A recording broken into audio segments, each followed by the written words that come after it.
विपश्यना में उदय और व्यय को कैसे हम समझें? उदय और व्यय से क्या भाव स्पष्ट होता है?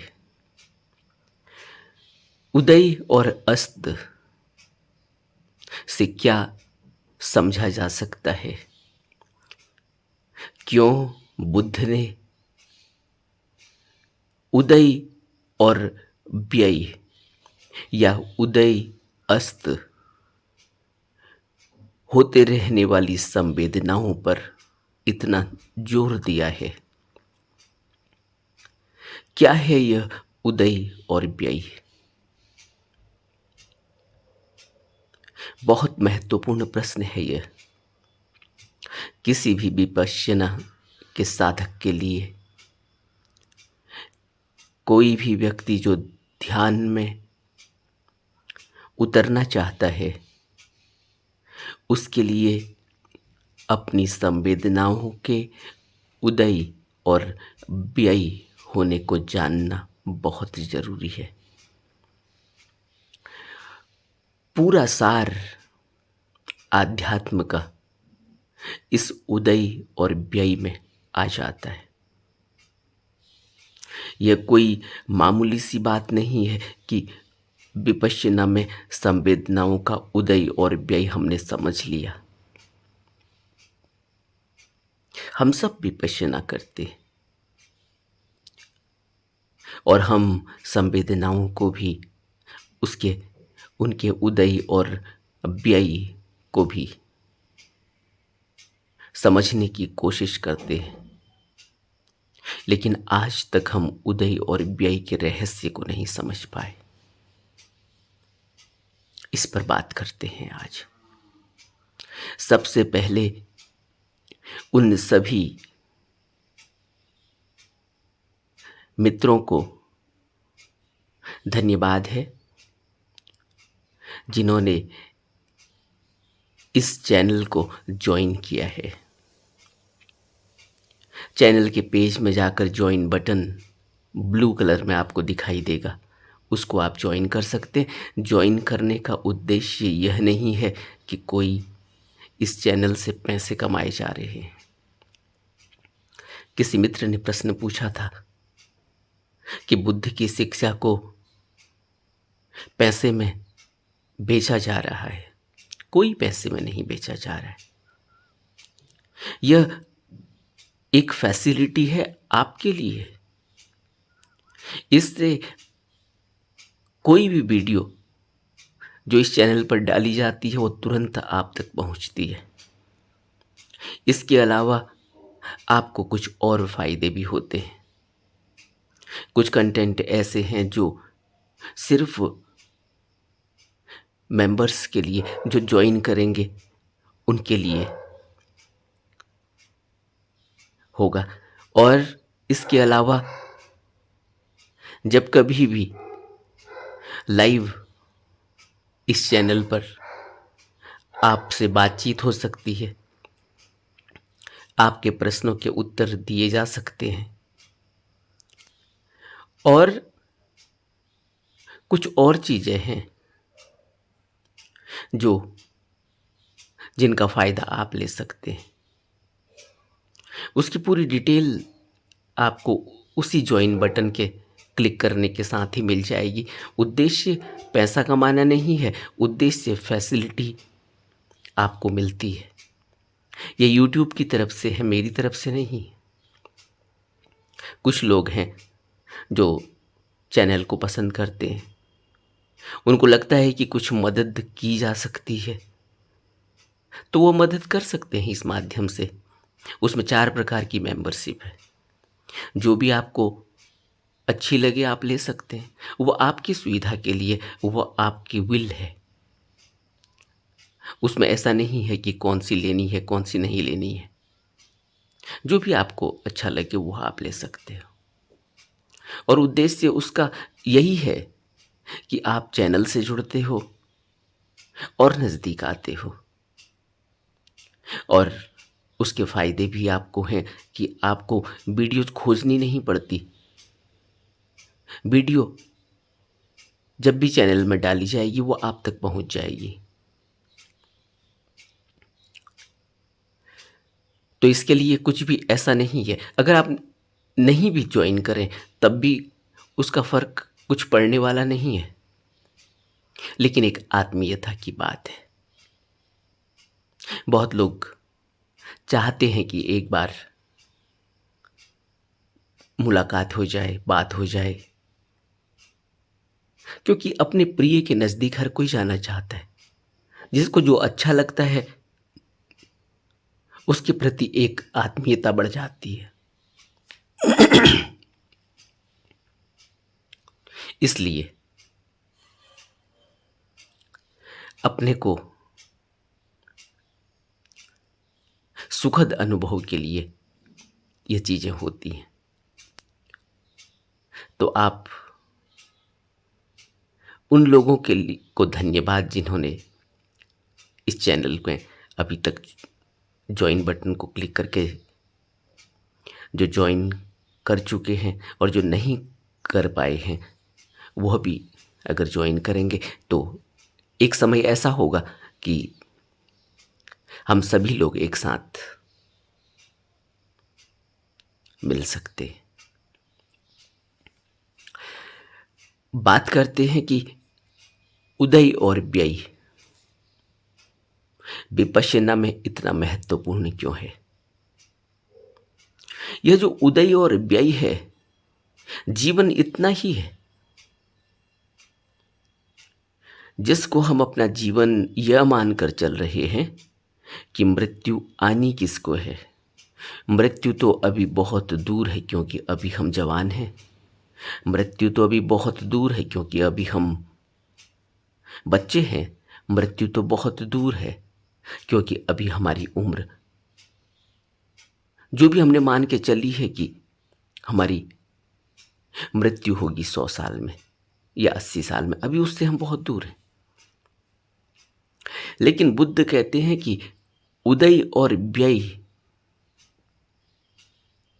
जिसको अनुभव में आ गया, उसको यह अनुभव में आ गया कि अनित्यता गहरी है, अनित्यता ही है। जिसको यह अनुभव में आ गया उदय और व्यय, उदय और व्यय कितना होता है, उसका स्पैन कितना है, उसका ड्यूरेशन कितना है, कभी आपने इस बात पर विचार किया? उदय और व्यय, सांस आई, आपने महसूस किया कि सांस अंदर गई है, तब तक सांस बाहर आ गई।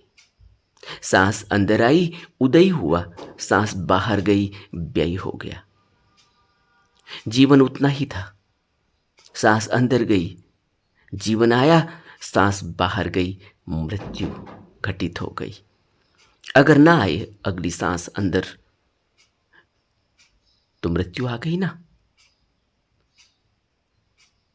बस जीवन और मृत्यु के बीच में इतना ही फासला है। सांस अंदर गई, जीवन आया, सांस बाहर गई, मौत आ गई। फिर सांस अंदर आ गई, फिर नया जीवन आ गया। जिसने इस पल के खेल को समझ लिया, जिसने इसकी अनुभूति गहरे में अपने हृदय में बैठा ली, जिसको यह महसूस हो गया, अनुभव में आ गया, और पल प्रतिपल वह अपनी मौत को, अपने जीवन को होते हुए देख रहा है, यही उदय और व्यय है। इसलिए बुद्ध कहते हैं आनापान सती योग आधार है, और आनापान सती योग में ही हमें अनित्यता, उदय और व्यय, जीवन और मरण का यह खेल स्पष्ट दिखाई पड़ता है, लेकिन हम देख नहीं पाते। क्यों? क्योंकि अभी हमारी बेहोशी बहुत गहरी है, क्योंकि अभी हमारा होश सधा नहीं है। अभी हम जीवन के बारे में, मृत्यु के बारे में कुछ भी नहीं जानते। अभी तो हम जीवन को ऐसे जी रहे हैं जैसे एक छोटा सा बच्चा जो किसी रंग को नहीं जानता, जो किन्हीं शब्दों को नहीं जानता, जो इस पूरे जीवन को, जीवन की आधारशिला को कुछ नहीं समझता, लेकिन उसके बावजूद भी वह जी रहा है। उसके पास कोई शब्द नहीं। इसी तरह हम जीवन जी रहे हैं। हम बच्चे नहीं हैं, लेकिन हमें लगता है कि हम सब जानते हैं। हम मृत्यु को भी जानते हैं, हम जीवन को भी जानते हैं, लेकिन हकीकत क्या है? न तो हम जीवन को जानते, न हम मृत्यु को जानते। और जीवन और मृत्यु का खेल पल प्रतिपल हमारे ही अंदर घटित हो रहा है, लेकिन हम उससे अनभिज्ञ ही रह जाते हैं। और यही कारण है कि जब मौत आती है तो इतना सदमा, इतना गहरा दुख हमें घेर लेता है। वो अपनी मौत का हो वो तो पता ही नहीं चलता, दूसरे की मौत का सदमा गहरा घेर लेता है, क्योंकि दूसरे की मौत हमारी अपनी जिंदगी से जुड़ी हुई होती है। इसलिए वह सदमा गहरा घेर लेता है। अब हमें लगता है कि अब उसके बिना जीवन कैसे जिया जाएगा, लेकिन हकीकत क्या है? फिर हम वो जीते हैं, वैसे ही जीते हैं, और कुछ भी फर्क नहीं पड़ता। कुछ ही दिनों में सब समान हो जाता है। फिर हम एक ढर्रे में जीने लगते हैं। फिर भी हमें वो मृत्यु का सदमा हमें अपनी मृत्यु का एहसास नहीं दिला पाता। कभी आपने इस बात पर विचार किया?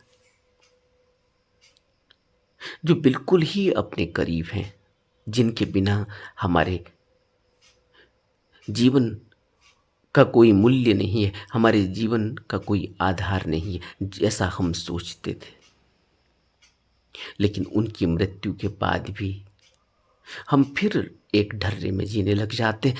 और हमें उनकी मृत्यु का सदमा भी इतना धक्का नहीं दे पाता कि हम यह स्वीकार कर पाएं कि अनित्य जीवन में एक दिन जल्दी ही, अगले ही पल भी हो सकता है, और कुछ सालों में हो सकता है, मौत हमें भी घेर लेगी और हमें भी इस शरीर को छोड़ना होगा, इस संसार को छोड़ना होगा। विपश्यना में उदय और अस्त को पहचानना बुद्ध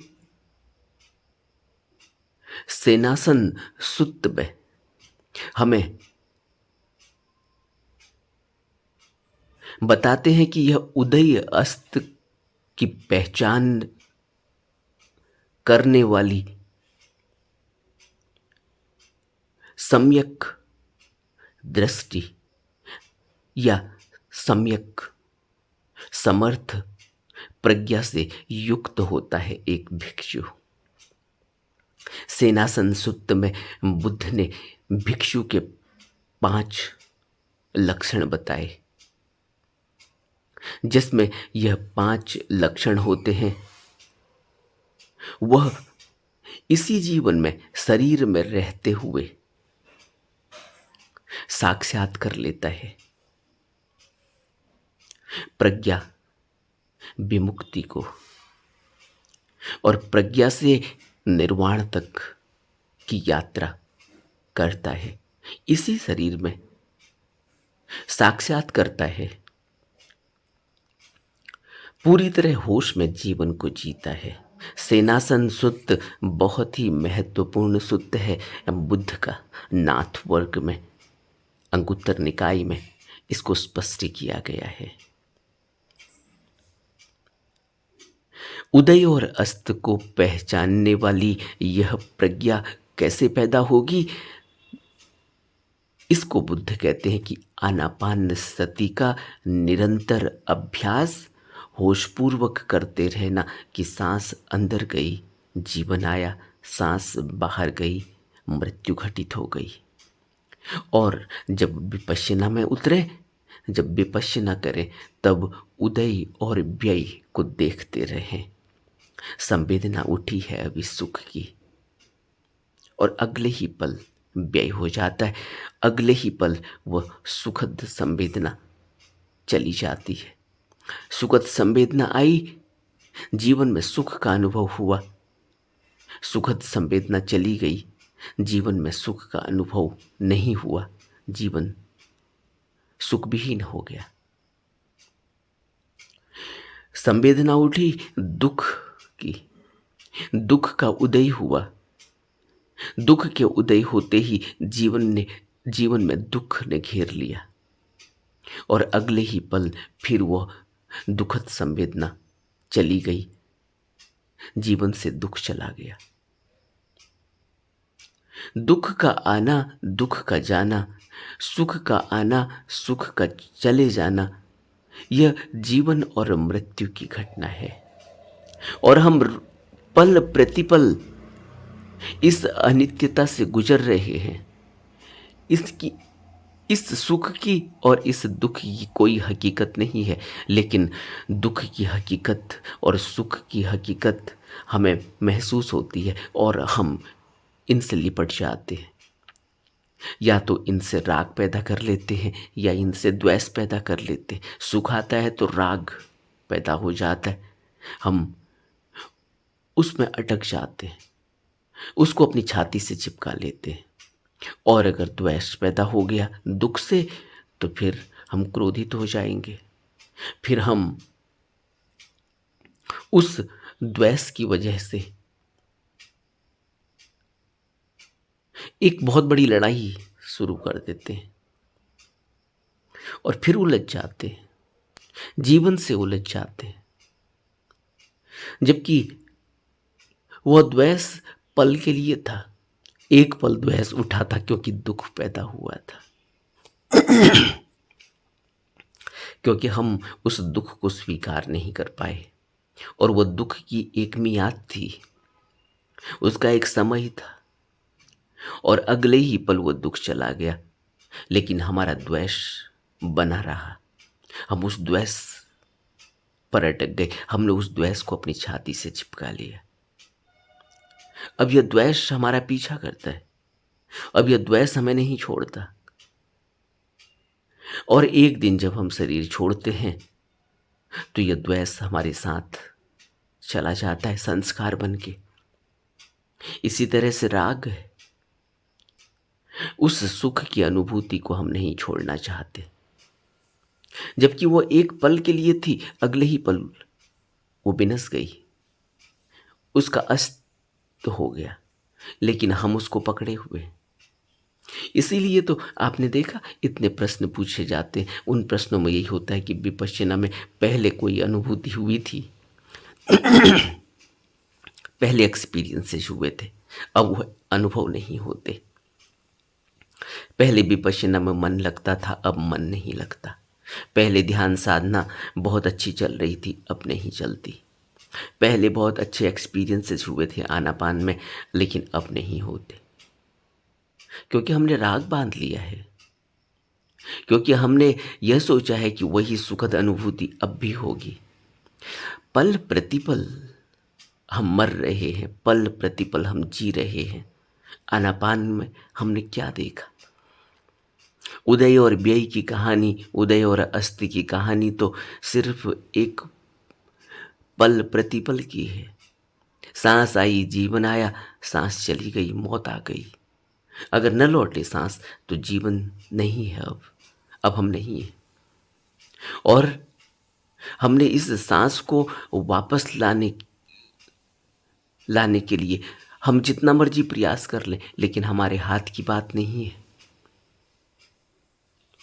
यह हम कभी एहसास ही नहीं कर पाते, यह हम कभी अनुभव में ही नहीं ला पाते कि इस सांस को अपने से खींचकर ले आना हमारे बस की बात नहीं।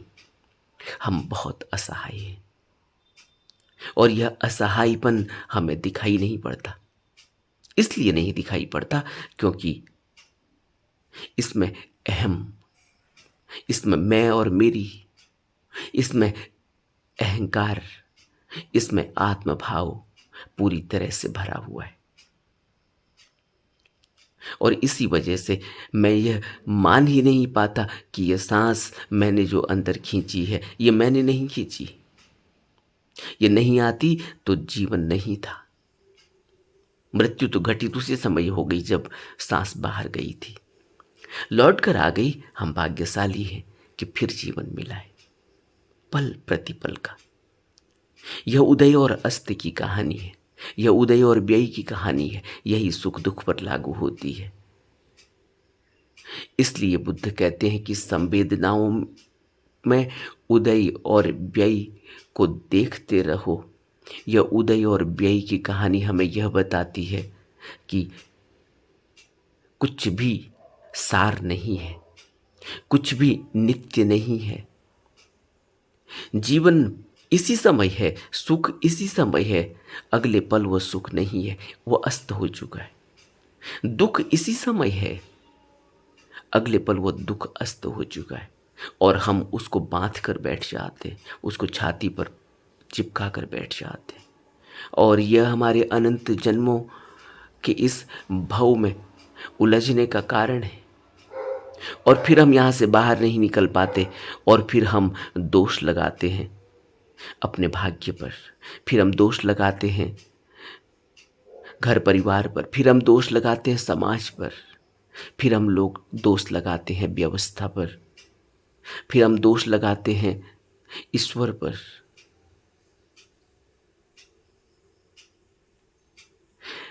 लेकिन हम समझ नहीं पाते कि जीवन और मरण का यह खेल पल प्रतिपल उदय और व्यय की कहानी पर टिका हुआ है और पल प्रतिपल घट रहा है। जिसको भी उदय और व्यय का यह एहसास गहरे में हो गया, वही विपश्यना का आनंद ले पाता है, वही विपश्यना को समझ पाता है, वही जीवन को समझ पाता है और वही इस संसार में सुख भी ले पाता है और वही इस संसार से मुक्त भी हो पाता है। और जो व्यक्ति उदय और व्यय को नहीं समझ पाता, उसके गहरे एहसास को अनुभव नहीं कर पाता, वह व्यक्ति जीवन को पकड़ कर बैठ जाता है और जीवन को पकड़ना हमारे बस की बात नहीं। इन सांसों को पकड़कर बैठना हमारे बस की बात नहीं। इन सांसों को छोड़कर फिर नई सांस को खींच लेना हमारे बस की बात नहीं। लेकिन हम इस प्रज्ञा को अपने अंदर पैदा ही नहीं कर पाते और यही कारण है कि हम पूरी जिंदगी दुख भोग रहे होते हैं। इसको बुद्ध कहते हैं कि जिस भिक्षु ने उदय और अस्त को पहचानने वाली, बींधने वाली, सम्यक प्रकार से दुख क्षय करने में समर्थ प्रज्ञा से अपनी अनुभूति कर ली, अपना अनुभव कर लिया, साक्षात कर लिया, वह भिक्षु इसी जीवन में साक्षात कर लेता है निर्वाण को। हमें भी साक्षात हो, हमें भी अनुभव हो इस जीवन का, हमें भी निर्वाण का, समाधि का, सम्यक स्मृति का अनुभव हो। इसके लिए हमें इस उदय और व्यय को अपने जीवन में गहरे में समझना जरूरी है। इसको आत्मसात करना जरूरी है। इसको पल प्रतिपल होशपूर्वक स्मृति में लाना जरूरी है। इस प्रज्ञा को जगाना जरूरी है कि जीवन सिर्फ यही है जो सांस अंदर गई है। आनापान का रहस्य भी यही है, विपश्यना की साधना भी यही है और निर्वाण तक पहुंचने का यही एक प्रज्ञा से भरा हुआ पल है। नमो बुद्धाय।